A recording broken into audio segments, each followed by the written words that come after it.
What is up, everyone? Brandon First, aka First Report, representing the First Off the Bench Podcast Network. Everyone comes off the bench. We are first. Welcome into the original call to post here on the network. You break down everything thoroughbred horse racing has to offer here in North America. With me, as always, is my co-host, Raider Jim Martinez. You can find Mr. Martinez at Raider Jim 1090. How you doing today, sir? I'm doing great. And the weather outside, I'll tell you what, if I was a horse, if I was a jockey, I would say I really don't want to ride in the heat like this because it's nice and warm in Southern California. Yeah, 90 degrees earlier, waiting for my nephew to get out of, preschool on that blacktop. Had to check the date and wonder, my goodness, did I miss tax season? Because it's already summer, but nope, it's just February. So now that we've made all of our East Coast friends jealous, let's look ahead to, of course, what we got going on for this show. We got two races. We are going to preview. There will be points races for both the Derby and the Kentucky Oaks. And of course, before we get to that, we'll do a little rundown of those points and how they sit at the moment. But before we do that, we are recording on the 11th of February. Last night, the 10th of February, we had the Eclipse Horse Awards. And about a month ago, maybe 6 weeks ago, myself and Raider Jim kind of filled out our awards ballot, if you will. And, it wasn't a whole lot of surprises from this. The Horse of the Year and the Older Dirt Male goes to Knicks Go. The Older Dirt Female is Latruska. 3-year-old male would be Essential Quality. The 3-year-old filly was given to Malathot. The 2-year-old male, Corniche, and the 2-year-old female, Echo Zulu. Two horses we'll talk about here momentarily. And then male sprinter, it is Jackie's Warrior. And for the female sprinter, it was Cece. And in terms of the turf, you had the male turf horses, Yabir out of Great Britain, and the female turf, Loves Only You, I should say, out of Japan. All of these horses, minus I think Latruska, I believe we're running on Breeders' Cup weekend, and most of these horses won on Breeders' Cup weekend. But Raider Jim, what were your thoughts? Not really any big surprises here. I mean, you could really maybe talk about a different filly in the 3-year-olds, or maybe in the older dirt female, but I really think everything else was pretty cut and dry. I mean, it was nearly unanimous for Knicks Go. I think Hot Rod Charlie may have gotten a vote here or there just to kind of keep it from being unanimous. But overall, your thoughts on the Eclipse Horse Awards? Well, I think one of the things that stood out for me is, of course, you're not surprised that Brad Cox had his name attached to a couple of those. Jockey Joel Rosario was actually attached to 3 of these horses, and that really speaks highly of him.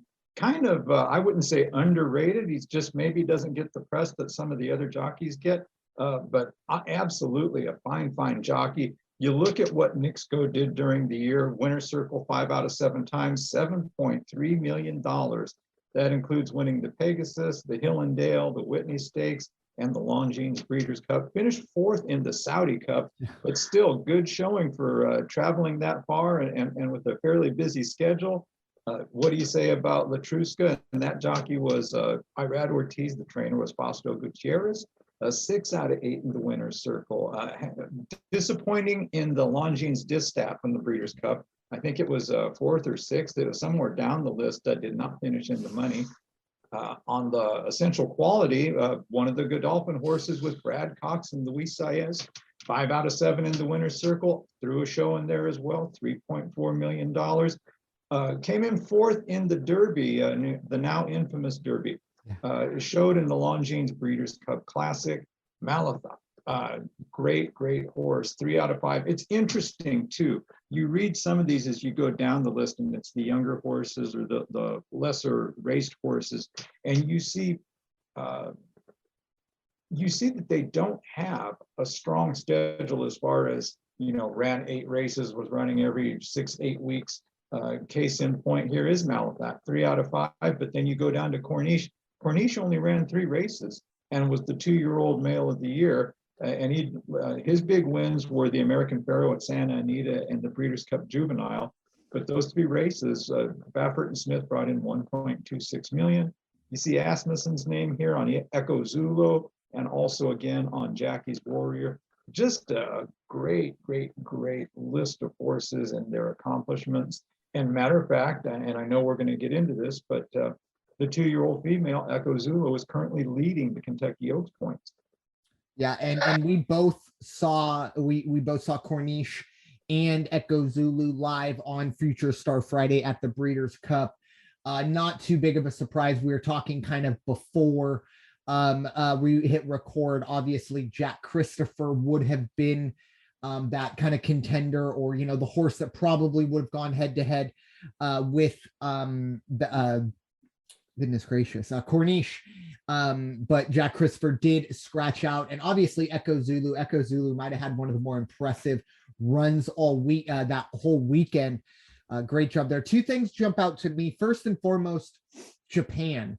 Not only having a great Saturday at the Breeders' Cup, where they had never won a Breeders' Cup race, and then in a span of 90 minutes, maybe 2 hours, they've won two. And look, Love's Only You was, I don't think it was the odds-on favorite, but it was the top three in terms of the odds. It was a very short price for that horse. And then the other Japanese horse, name escapes me, but that horse was 75, 80 to 1. But for Japan, and obviously Love's Only You, great job.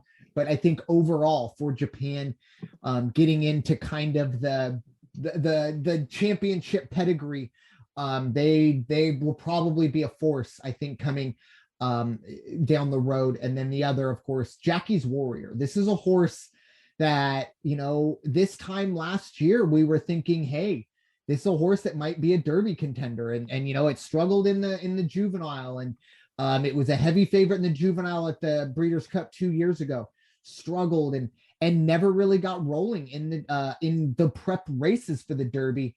The ownership group, the jockey, the trainer, everyone kind of took a step back and said, look, we know that, we, in a perfect world, this is a 2-turn horse, but we don't live in that perfect world. They took it back and said, look, 7 furlongs is going to be the max. This horse is a 1-turn horse, for better or worse. It's not the great, this horse won't be running in the Breeders' Cup Classic unless something radically changes. But for them to kind of, embrace, hey, this is a sprinter now, and then for them to be rewarded at the end of it with this award, I think that's a great, for both horse and connections to kind of swallow your pride a bit, because every single horse that you want, every horse that comes out of your barn to be a 2-turn horse. Let's be honest, that's where a lot of the big money is, at the 2-turn races. But if you can get a sprinter like Jackie's Warrior, fantastic. But a great run, and like I said, I think you'd be hard pressed to find others that feel that they were left out, or they deserve to win. Like I said, maybe in the female divisions, a couple of the females, maybe you could bring a couple up. But once again, I think overall this was pretty by the book, and pretty much chalk in terms of the award. So congratulations to everyone involved there. Obviously, I know Godolphin was also, I don't know if they won an award or if it was just like kind of on a lifetime achievement award type thing as well. And I also know, I believe it was Jessica Pfeiffer was jockey apprentice of the year. So congratulations to her. But I don't think she's eligible for that next year, because I think she shed that apprentice. She did back in November, it was the weekend after the Breeders' Cup. Yes. On Saturday. Saturday was her last apprentice race, and she won a 50 to 1 shot on that, and then ran her first winning race the next Sunday. So congratulations to her. But luckily for her, she'll have her eyes on the jockey of the year in the coming years. No more apprentice jockey. So once again, congratulations to her. I believe, don't quote me on this, but either 3rd or 7th female ever to win that. It's one of those two numbers. But anyways, moving on to the first part of the year. We're definitely kind of focusing on some of the bigger races and the prep races leading to the Kentucky Oaks and the Kentucky Derby. So we'll take a minute and look over those point standings as they sit today. Let me pull my numbers up. We will start with the Oaks.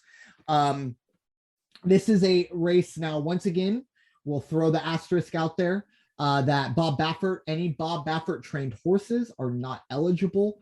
We'll get to that when we get to the Kentucky Derby. It'll make a little more sense of why the points are the way they are in the Derby points rather than the Oaks points. But at the top for the Kentucky Oaks standings, it is Echo Zulu, who has been pretty much unbeatable over its career. 30 points overall. Juju's Map sits second with 18. Magic Circle has 13. Hidden Connection has 12.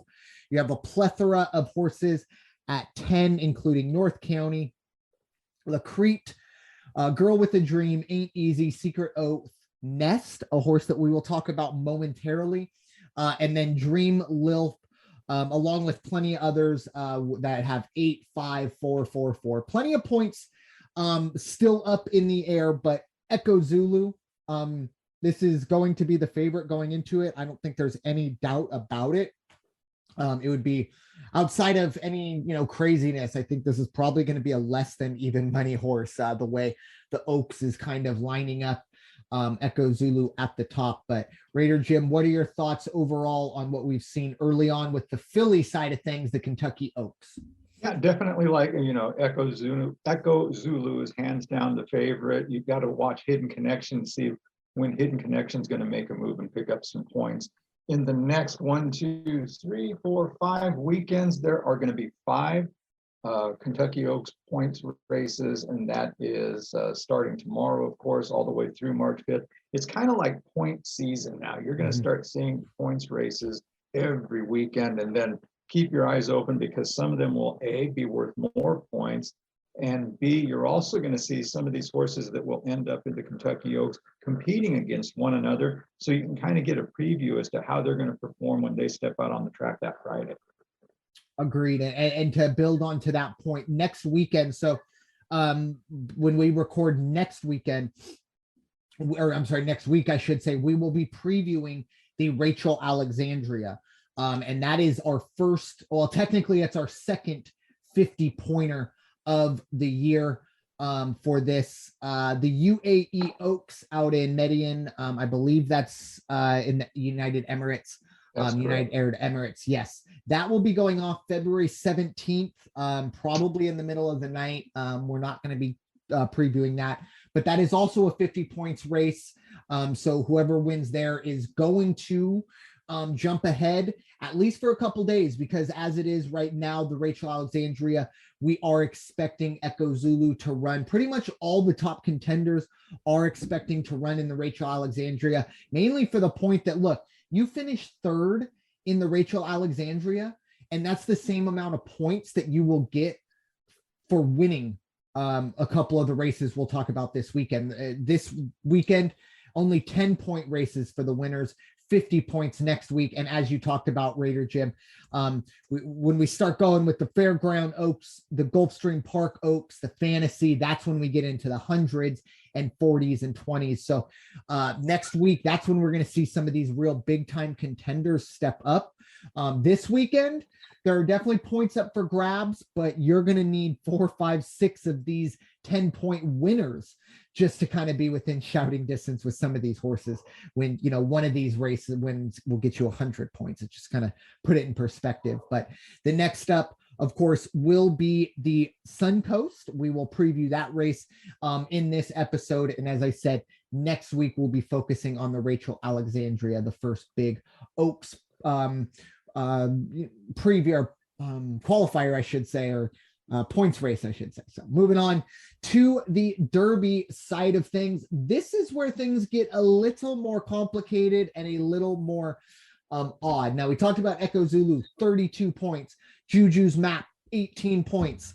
Well, this is a little more different. Papa Cat and Epicenter at the top with only 14 points. Then you have White Abario and Mo Donegal with 12 points, and then a plethora of horses at 10 with Cavassier, Call Me Midnight, Early Voting, Dash Attack, Major General, Slow Down, Andy, Smile Happy, Make It Big, the aforementioned Jack Christopher, and Rattle and Roll, I should say. Now, the reason why we have so few points here essentially on the board, Corniche has been the horse that's been racking up these points, or Newgrange. The only problem, both trained by Bob Baffert. So technically right now, if we were in a no suspension world, I believe it would be Corniche. Actually, I know for a fact Corniche would be at the top. I know that. And Newgrange would definitely be in the top three, I believe, or at least maybe just outside of that, checking my math. But those two horses ineligible, among a couple others I'm sure I'm forgetting. But that's the big news, at least so far. With all due respect to Papa Cap, this is a horse that is yet to win a race, or at least a big race, and could possibly go into the Derby as, you know, a horse that could be pretty short money. However, if everything goes on track for Jack Christopher and the Baffert horses are still excluded, then I do think Jack Christopher becomes the favorite. But as we talked about before the podcast, you know, nothing is set in stone for Churchill. I'm sure Bob Baffert, on the moment's notice, will get his horses to Churchill if they decide that they will allow him to run. But as of right now, Baffert not included, but Epicenter, Papa Cap leading the way. But this is as wide open as it gets right now. Early on, with, you know, essentially less than 3 months before we get rolling on the Derby. But Raider Jim, what are your thoughts early on the Derby point standings? Yeah, and I'm not sure how Churchill Downs or the Derby board handles a situation like that. They may allow Baffert to run. I would just hate to see one of those situations where Baffert's horses can run, Baffert's horses can win the purse money, but Baffert's horses, you know, that's all they can do. They're not going to pay the bettors, as you and I were witness to. And again, on the stage of the Kentucky Derby, I don't know that that would be the case. Looking at the horses right now, the way they line up, it's just really, as I said, it just looks so tight right now. You got the first two positions, those are 14 points for each horse. The 3 and 4, that's 12 positions. Then you take positions 5 through 11, and they all have 10 points. So there's a lot of racing to be done between now or over the next 8 weeks, a lot of points to be handed out. Papa Cap is one of the bigger earnings winners for the career. And I would tell you, to take Jack Christopher out of the equation, just in case he doesn't run, you would keep your eye on Smile Happy and also on Rattle and Roll. I think those two horses would have, and those are both, it just happens to be, those are both Kenneth McPeak horses. So anything can happen. It is early. Just like we said with the Kentucky Oaks, over the next few weeks, we're going to have 5 races where they hand out a lot of points, one of them big points. So it's still too early to tell who is really the favorite in this. Yeah, very similar to the Oak side of things. We are going to have a Derby prep race that we'll talk about momentarily. Only 10 points on the line there. Next week, however, it's when we get rolling with the points. Not only will we talk about the Rachel Alexandria, we will also talk about the Risen Star, which will be going off at the fairgrounds. 50 points for the winner, 20 for second, 10 for third, 5 for fourth. So plenty of moving and shaking to get to. And it's going to be a little interesting, I think, for Bob Baffert. He's going to put Corniche probably in the same situation as if Corniche was eligible. I don't think this changes Bob Baffert's outlook other than what happens the first Saturday in May. I think other than that, the Corniche's season is going to be as normal as possible, except for the fact that they'll hold out hope that they can run in the Derby. Now, as of right now, both Maryland and I believe New York are allowing Baffert to run in the Preakness and the Belmont. So more than likely we will see Corniche run in one of those races. Just will be essentially won't be able to win the Triple Crown. Will eventually kind of have to act as a spoiler, and kind of the same thing for Newgrange, because there are a lot of people who said those could possibly be 2 of the top 5 3-year-olds in the whole country. So a lot to kind of sort out. Once again, we will break down the Risen Star next week. But just real quick, I decided to look up real quick on Vegas Insider. This is dated the 24th of January. Listed below are the official closing odds of all 24 choices for the Pool 2 of the 2022 Kentucky Derby Future Wager. Papa Cap is at number 14 at 24-1. That's where we're sitting right now. Are Corniche or Newgrange listed? Corniche is not on the list. No, Newgrange is Wow. not Okay. on the list. So I'd have to imagine Jack Christopher is the odds-on Jack favorite. Christopher is at number 10 at 14-1. Wow, you get Jack Christopher. Oh, wow. Okay. Hmm. And Still Smile very- Happy, who we talked about, or Smile Happy is at right now 8-1. And there you go. What do you know about that? Tis the Bomb is number 19 at 10-1. Tis the Bomb, of course, has those that great pedigree. The tis nows, the tis that, the tis the laws, all Right. the tises running around here in Southern California. But moving on to one of the only Kentucky Oaks prep races of the weekend.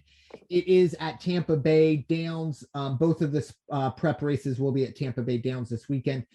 This is an ungraded stakes race for, of course, 3-year-old fillies. It is a $150,000 purse. The Suncoast. It will be race number 8 on the card, going off just before 4 o'clock Eastern time. Going a mile and 40 yards. I've never seen that, but there you go.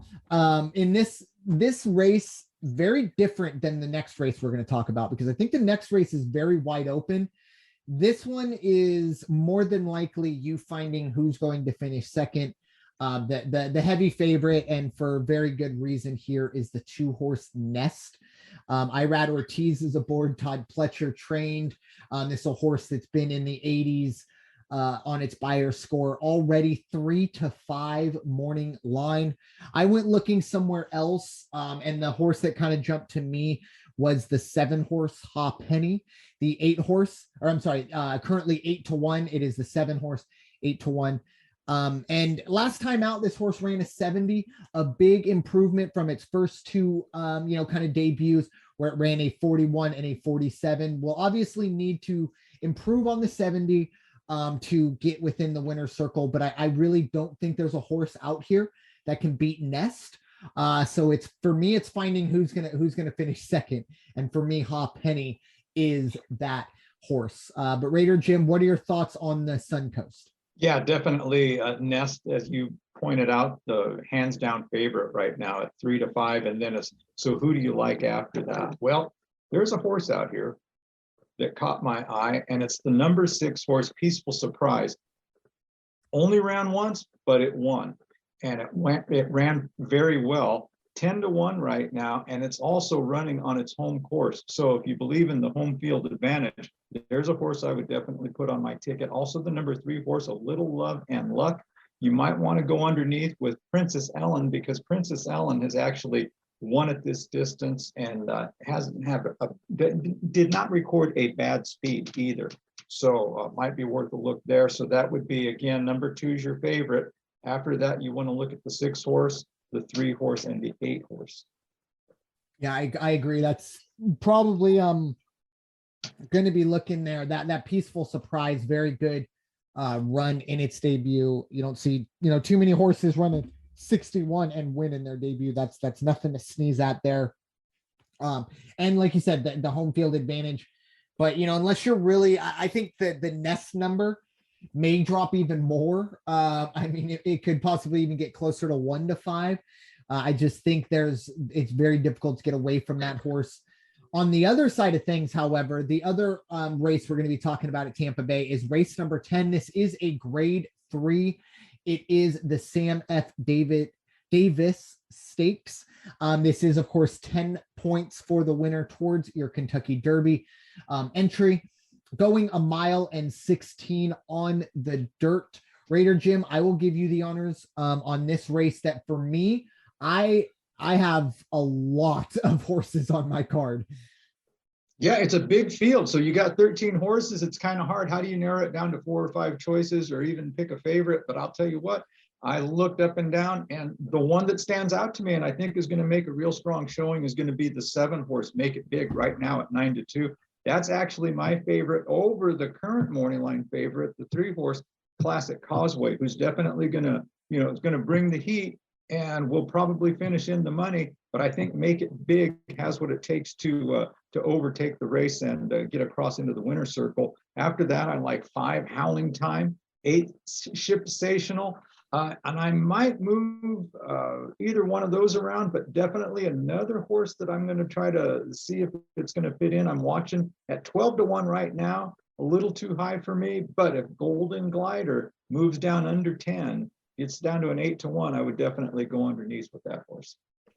I agree with I kind of tiered this one up. I have the first tier, the second tier, and the third tier, and I see it the same way. The top tier is the 3 and the 7 in Classic Causeway and Make It Big. And then I do agree with you. I think Make It Big is the one here, but I think the most value may be Shipsational. This is a horse that has the top speed numbers in this. Actually, let me check. Yeah. Okay. Well, minus that incredible debut from Classic Causeway when it put up a 90. But this horse, last 2 runs have been 86 and 88. That will get the job done. And it's 6-1 in a race that I think is pretty wide open. I think Shipsational has a ton of value. Now, underneath, I have 4 other horses just because I really like their numbers. The first one is Unpredictable Bay. Now, 20-1 doesn't pull you in, but if you look at the speed numbers, I mean, the last 3 runs on dirt, 77, 81, and 79 will probably need to improve. But if you're going to give me 20-1, I'll lay a couple bucks down to see if this horse can sneak into the top 3. The other side, Golden Glider. Totally agree with you. This is a horse 76 and 78, really good consistency early on. And from 3-year-olds, that's kind of what you're looking for. And when you only run 2 races and you end up in the winner's circle, yeah, not bad. Not bad. And it's been a, kind of that, maiden special weight 85K. That's a good, way to break your maiden, especially in your debut. And then moving up to that optional claiming. And both of these have been by a length or more. So keep an eye there.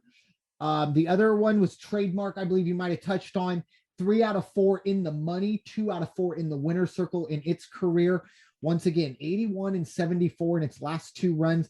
It's shown the ability to be there. And I believe this is my last one. Yeah, the last one is the 9-horse Howling Time. Now, I'm going to need that number to get a little bigger. I'd like it to be closer to 8-1. But this is a horse. Consistency is what this horse does. Has lost to Classic Causeway in the past, and Smile Happy, who isn't running here, but is obviously a contender in that 3-year-old division. Howling Time, 75, 83, and 81 in its 3 starts. There's a lot of speed here, and I think this is a wide open race. It's going to be a good race. It is. It's kind of with all due respect to the other horses that are running in the Suncoast, everyone that isn't named Nest in the Suncoast, you have a hard time falling in love with. This is kind of the opposite. It's hard not to fall in love with some of these horses with the way the numbers are put down. This is a perfect situation where you're going to have to sit down 15, 20 minutes before the post, watch the odds, put your bet in at the last possible moment, and see where the value goes, because who knows, we could see some of these horses moving up and down, moving into favorite positions or moving into long shot positions. So keep an eye on all that value. Definitely going to keep an eye on that. But some 2 really good races at Tampa Bay, but I'll shoot it to you straight. This is kind of the last kind of meh weekend, because when we get rolling, we come back and we're going to talk about the Risen Star, the Rachel Alexandria. We come back the week after that. We got the Saudi Cup. We come back for that. Then we're into the 100-point races. Before you know it, it'll be Derby season. And then, I think it's 267 days from today at Keeneland. Future Star Friday kicks off. So yeah, I am counting over here. But anyways, final thoughts, Raider Jim. No, I think it's going to be, a nice way to get back into this is like the real start of racing season. Once again, we had Santa Anita kick off. We've had a handful of the Derby and Kentucky Oaks Point races, the Eclipse Awards. Now it's like everybody's going to start rolling up their sleeves and getting down to business. Time change is going to happen here in a few weeks. Yeah, there's definitely horse racing in the air. Yes. And, it's that time of year where this is very similar. We do obviously the In the Paint, the college basketball podcast. This is the time right now you do that scouting, if you will. Watch the mid-major, watch this Suncoast. Who knows? Look, I'll be honest, Nest is probably going to dominate this race. But if Nest makes it into the Oaks, that horse is going to be 25, 30 to 1. It's not going to be a favorite, I can tell you that. So this is a chance to maybe see a horse that may shock you, or maybe you see something and go, you know what? I don't know if that horse is going to beat Echo Zulu, but if it comes out at 20, 25 to 1, and that horse gets in the money, that payout will be more than Echo Zulu's. I promise you that, the way it's going. And then the same thing on the other side. There is a very good chance that you're going to see a possible contender from the Derby come out of Tampa Bay Downs this weekend, just by the fact that that division is so wide open with the Baffert suspensions. As I said, that you can make the case that the top 2 3-year-olds are ineligible for that race. So with that, thank you all so much for listening to this edition of the original Call to Post presented by the First Off the Bench Podcast Network. Everyone comes off the bench, but we are first. It's time for y'all to go wash your hands and stop hating, everybody. We'll talk to y'all very soon. Take care. Peace out.